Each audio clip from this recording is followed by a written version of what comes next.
kusema ukweli. Baba vipi? Naona umekaa na fiskali. Mtoto mzuri.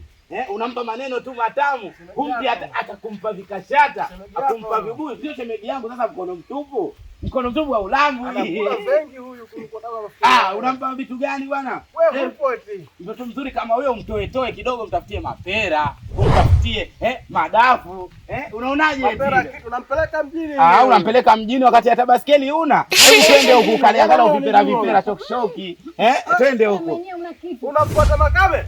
Sasa unafuata makabe? Tena. Atakupoteza mwenyewe wa shamba huyo. Alafu wewe mimi nimetoka mjini. Alafu nisikilize ndugu yangu. Mwera nzima hii mimi ndo namiliki midoriani. Wewe mishoki yote ya koani. Mwera. Bambi yote mihogo ya kwangu. Si nilikwambia wewe. Mwanamke hakutaki. Si unamwona kaondoka na mwanamume mwingine. Wewe baki hapo hapo. Atapata tabu mwenyewe yule. Kishachukuliwa yule. Mwachi achukue. Wanawake wapo wengi kijijini hapa kuliko yeye.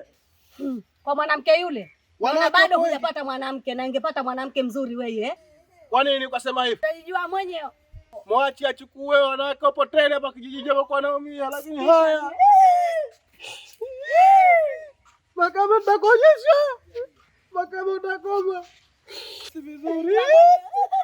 Na mimi nitaka nikukomeshe huyu mtoto mwezi wa 12 nakaa naye na mwaka mpya natoka naye nadunda naye. Twende huko mtoto. Nitakuharibia kwako. Mwanamke mdogo, umri mdogo na mzee. Tutabadilishana.